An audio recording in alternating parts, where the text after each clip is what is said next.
साथियों नमस्कार, मेरा नाम प्रशांत है और आप देखना शुरू कर चुके हैं आपका अपना चैनल TCL। ईरान की तरफ से एक बात साफ कर दी गई है कि रमज़ान की वजह से पवित्र महीना जो इस्लामिक कैलेंडर के हिसाब से सबसे पवित्र महीना जो माना जाता है इस्लाम में, वो रमज़ान का माना जाता है। और ईरान ने अब एक ऐलान कर दिया है और ये ऐलान इजराइल और अमेरिका दोनों के लिए खतरे की घंटी माना जा रहा है। ईरान ने एक बयान ईरान की तरफ से आया जिसमें कहा गया कि रमज़ान के पाक महीने की वजह से हम अभी तक उस खतरनाक स्थिति या यूं कहें कि उन खतरनाक हथियारों का इस्तेमाल नहीं कर रहे थे जो हमको पहले कर लेना चाहिए था। लेकिन अब रमज़ान समाप्त होते ही, पूरे होते ही, रमज़ान का महीना पूरा होते ही ईरान की तरफ से उसके नए वेपन और ज्यादा एडवांस और खतरनाक वेपन का इस्तेमाल करना वो इजराइल और अमेरिका पर शुरू करेगा। ये बात उसने कह दी है। आज के इस वीडियो में मैं इस खबर के बारे में आपको विस्तार से बताऊंगा, लेकिन उससे पहले एक और बहुत बड़ी खबर है और वो खबर दोस्तों जुड़ी है सीधे तौर पर ईरान की खुफिया एजेंसी से जुड़ी हुई, या यूं कहें कि ईरानी जासूसों से जुड़ी हुई। और यह खबर इतना ज्यादा चर्चा का विषय है कि आप ये समझिए कि एक तरीके से जो मोसाद का नाम लिया जाता है कि मोसाद सबसे एडवांस स्पाई एजेंसी है पूरी दुनिया में, उसको धूल चटा दी है ईरानियन जासूसों ने।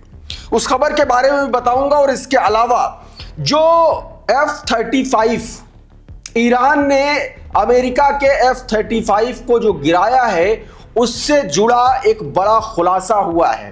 क्या वो खुलासा है और ईरान के पास ऐसी कौन सी तकनीक है, ऐसी कौन सी टेक्नोलॉजी है जिसने दुनिया के सबसे ताकतवर, सबसे अदृश्य रहने वाले उस विमान को, उस फाइटर जेट को मार गिराया। उस खबर के बारे में भी विस्तार से बताऊंगा। और इसके अलावा एक बड़ा खुलासा ब्लूमबर्ग की तरफ से हुआ है और ब्लूमबर्ग ने अमेरिका के नुकसान का पूरा डेटा जारी किया है और उसमें दावा किया गया है कि अमेरिका के 16 एयरक्राफ्ट अब तक ईरान तबाह कर चुका है।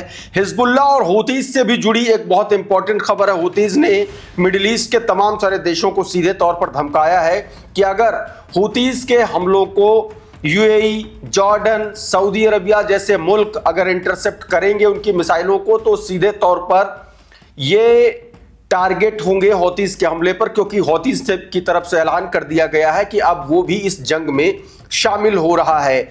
तो क्या हौतीज का शामिल होना और ईरान की तरफ से ये बयान देना कि अब चूंकि रमजान की वजह से उस तरीके से वो जंग वो नहीं लड़ पा रहा था जिस तरीके से जंग अब आगे आने वाले दिनों में ईरान लड़ेगा, यह भी अपने आप में बड़ा सवाल है। सबसे पहले मैं आपको एक तस्वीर दिखाने की कोशिश करता हूं। ये ईरान के द्वारा जारी किया गया उसकी हमलों का 67वां संस्करण, और इसमें उसने अपनी कई बैलिस्टिक मिसाइलों और ड्रोन से जो है अली अल सलेम एयरबेस जो कुवैत में मौजूद है उसको निशाना बनाया।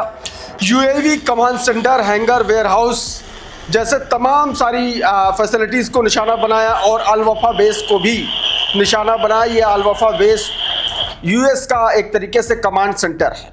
ये एक खबर जो मैंने अभी आपको बताई। अब जो इम्पोर्टेंट खबर है वो उस बयान से जुड़ी हुई है जो मैंने आपको शुरुआत में बताया। ये देखिए, ये ईरान की तरफ से ये बयान आया जिसमें बताया गया कि रमज़ान के पवित्र महीने के दौरान हमने अपने कुछ हथियारों का इस्तेमाल नहीं किया था क्योंकि इस महीने में लड़ाई करना मना है।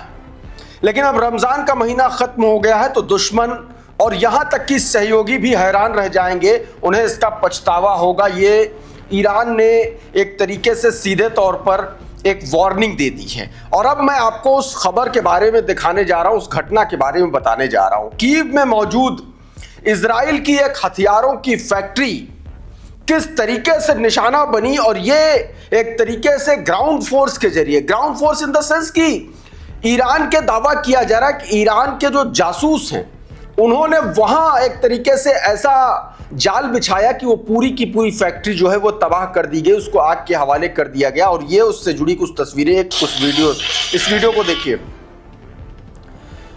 अब इसको लेकर के ये जरा अल जजीरा का ये ट्वीट देखिए आपकी स्क्रीन पर। Israeli weapon factory torched in the Czech Republic में ये बड़ा हमला किया गया है। रिपोर्ट्स के मुताबिक ये दावा किया जा रहा है कि एल्बिट सिस्टम से जुड़ी एक हथियार निर्माण फैसिलिटी, जो सीधे तौर पर आप कहें कि ये पार्दुबित्से वहां का एक इलाका, वहां की एक जगह वहां पर मौजूद थी और उसको निशाना बनाया है ईरान, या यूं कहें कि ईरान समर्थित गुटों ने, या ये भी कह सकते हैं कि ईरान के जासूसी नेटवर्क के जरिए आग लगा दी गई। बताया जा रहा है कि यह घटना बीते दिन की यानी कि 20 मार्च की घटना है, जिसमें एक अंडरग्राउंड समूह ने इस फैक्ट्री को निशाना बनाया। जानकारी के अनुसार इस हमले में फैक्ट्री के कई इमारतों को नुकसान पहुंचा और उन्हें जला दिया गया है। हालांकि इसमें किसी के भी मारे जाने के भी कोई रिपोर्ट दर्ज नहीं की गई है। रिपोर्ट में यह भी दावा किया गया कि यह फैसिलिटी इजराइल की सैन्य तकनीक और हथियारों के उत्पादन से जुड़ी थी और इसे यूरोप में इजरायली डिफेंस इंफ्रास्ट्रक्चर का एक अहम केंद्र माना जा रहा था। कुल मिलाकर के यह घटना इजराइल के लिए एक बड़ा झटका है, एक बड़ी घटना है, यह दावा किया जा रहा है।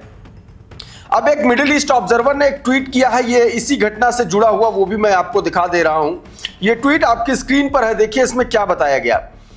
इसमें बताया गया कि अर्थक्वेक फैक्शन, इस नाम का एक गुट है अर्थक्वेक फैक्शन, और यह अंतरराष्ट्रीय गुट एक तरीके से माना जाता है। और यहां पर चेक गणराज्य में एक इजरायली हथियार फैक्ट्री को आग के हवाले किया। अर्थक्वेक फैक्शन की शुरुआत हो गई है 20 मार्च को। अर्थक्वेक फैक्शन ने यूरोप में इजरायली हथियार उद्योग पर केंद्र पर हमला किया। चेक गणराज्य पार्दुबित्से में एल्बिट सिस्टम का सेंटर ऑफ एक्सेलेंस एलपीपी के सहयोग से हाल ही में बनाया गया था, जिसका उद्देश्य इजराइल के सबसे बड़े हथियार निर्माता को वैश्विक स्तर पर समर्थन देना है, और उसको जो है दोस्तों सीधे तौर पर नष्ट कर दिया गया। अब एक खबर, एक वीडियो मैं आपको और दिखाना चाहता हूं, क्योंकि यह वीडियो इसलिए भी दिखाना जरूरी है।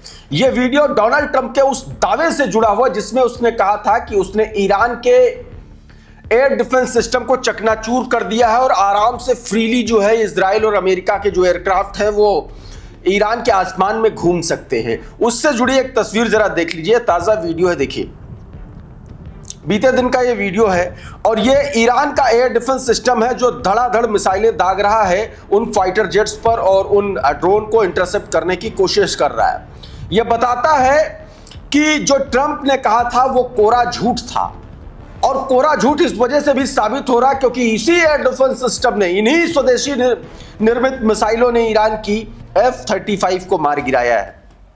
उससे जुड़ी एक और खबर देखिए, ये आपकी स्क्रीन पर, ये जो सिस्टम आप देख रहे हैं, ये इसी ने दावा किया जा रहा है, इसी सिस्टम के जरिए ईरान ने अमेरिका के F-35 को मार गिराया। ये ट्वीट देखिए, बताया गया कि ईरान के अमेरिकी F-35 गिराने के लिए Majid heat seeking missile system का इस्तेमाल किया। ईरान ने Majid heat seeking missile system का ईरान ने इस्तेमाल किया। इस बात की पुष्टि के बाद ईरान के इस्लामिक रिवोल्यूशनरी गार्ड कॉर्प्स के मध्य ईरान के ऊपर उड़ रहे अमेरिकी सशस्त्र बलों के F-35 5th generation fighter jet को सफलतापूर्वक निशाना बनाया। कई सोर्सेज ने रिपोर्ट किया है कि इसके लिए Majid short range air defence system, जिसे AD-08 भी कहा जाता है, जिम्मेदार था। यह घटना दोस्तों, अब जरा कुछ तस्वीरें देखिए। ये इजराइल पर ताजा हमले की तस्वीरें ईरान के द्वारा। ये देखिए, ये क्लस्टर म्यूनिशंस के जरिए हमला किया। ये वो तस्वीरें हैं, आपकी स्क्रीन पर देखिए जरा। ये कुछ फोटोज हैं। रेयान रोज़बियानी ने अपने ट्विटर हैंडल पर ये तस्वीरें जारी की और बताया कि direct hit and Iranian fragments of cluster missiles on Tel Aviv Israel, reports of the several buildings being hit and fires in the city of Rehovot और तेल अवीव में यह हमला किया गया। ये जो वीडियो आप स्क्रीन पर देख रहे हैं, ये रेहोवोट का वीडियो है।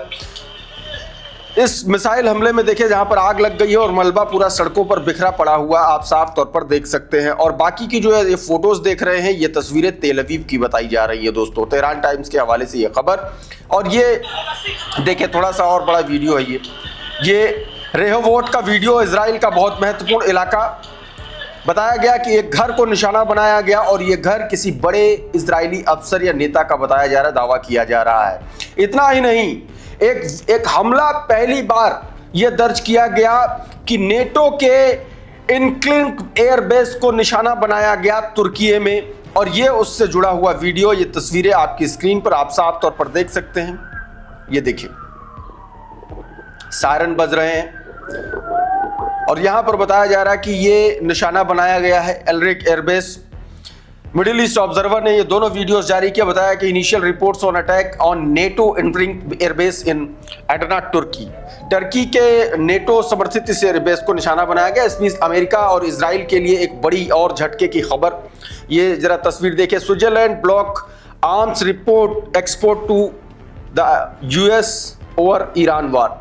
अमेरिका के लिए एक बड़ा झटका है। स्विट्जरलैंड ने अपने वेपन्स का एक्सपोर्ट अमेरिका के लिए बंद कर दिया है, पॉज कर दिया है, ये सीधे तौर पर इसमें बताया गया। इसको एक बड़ा झटका माना जा रहा है। इस बीच ब्लूमबर्ग ने एक खबर प्रकाशित की और उसके दावे के मुताबिक अभी तक इस जंग में ईरान ने अमेरिका की 16 फाइटर जेट्स जो है, एयरक्राफ्ट जो है, वो उसने गिरा दिए हैं। ये लल्लन टॉप की खबर। इसमें बताया गया कि यूएस के 16 एयरक्राफ्ट तबाह हुए और अमेरिकी मीडिया संस्थान ने सच्चाई खोल दी। देखिए, पूरा सच ये है। देखिए कौन कौन से फाइटर जेट्स गिरे। रिपोर्ट्स के मुताबिक कुवैत में 3 अमेरिकी F-15 फाइटर जेट गिरे थे, जिसके लिए झूठ बोल रहा, तो मैंने आपको वो खबर बताई थी सबसे पहले। अमेरिका ने दावा किया कि ये फ्रेंडली फायर था, लेकिन और इसके बाद देखिए, इराक में KC-135 स्ट्रैटो टैंकर गिरा, उसके लिए भी इसने नहीं माना, टेक्निकल गड़बड़ी की वजह से बताया। इसमें 6 क्रू मेंबर्स की सवार थे, उनकी मौत हुई बहुत बाद में, 24 घंटे बाद उसने एक्सेप्ट किया। और उसके बाद इसको इराकी रेजिस्टेंस फोर्सेस ने निशाना बनाया था, ऐसा दावा किया गया। और इस तरीके से सऊदी अरब में भी अमेरिका का KC-135 स्ट्रैटो टैंकर अटैक हुआ, यह भी गिराया गया।